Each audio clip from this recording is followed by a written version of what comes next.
తెలంగాణలో November 30న assembly ఎన్నికలు జరగగా December 3న ఫలితాలు వెలువడ్డాయి. ఈ ఫలితాల్లో మెజార్టీ సీట్లు హస్తం పార్టీ గెలుచుకోక తెలంగాణలో బీఆర్ఎస్ ప్రభుత్వం పడిపోయి కాంగ్రెస్ ప్రభుత్వాన్ని ఏర్పాటు చేసింది. ఈ క్రమంలోనే ముఖ్యమంత్రిగా రేవంత్ రెడ్డి బాధ్యతలు చేపట్టారు.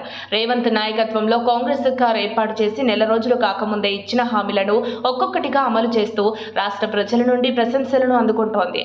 అయితే రాష్ట్రంలో రీసెంట్గా అసెంబ్లీ సమావేశాలు జరుగుతున్నాయి. గత ప్రభుత్వ మోసాలను, కుంభకోణాలను కాంగ్రెస్ బయటపెడుతుండటంతో గులాబీ నేతలు జీర్ణించుకోలేకపోతున్నారనే ప్రచారం జరుగుతోంది.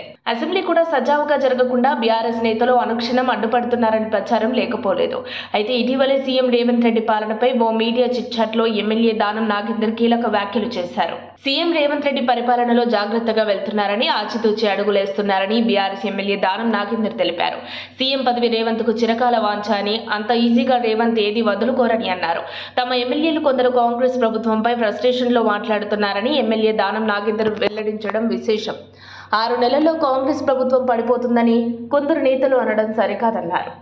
కొత్త ప్రభుత్వానికి సమయం ఇవ్వాలన్నారు. కాంగ్రెస్ ప్రభుత్వం శ్వేతపత్రాల పేరుతో మాతో తిట్టించుకుంటుందని ఎమ్మెల్యే దానం నాగేందర్ అన్నారు.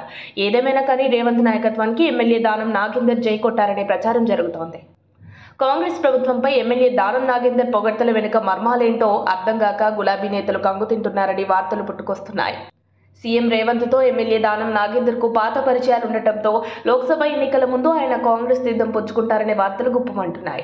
అసలు ఆయన పార్టీ మారతారా లేదా అనేది ఇంకా క్లారిటీ రావాల్సి ఉంది. మరిన్ని అప్డేట్స్ కోసం మా కాయ్ టీవీని సబ్స్క్రైబ్ చేసుకోండి.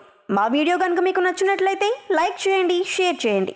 మీ విలువైన అభిప్రాయాలను కామెంట్ బాక్స్లో తెలియజేయండి.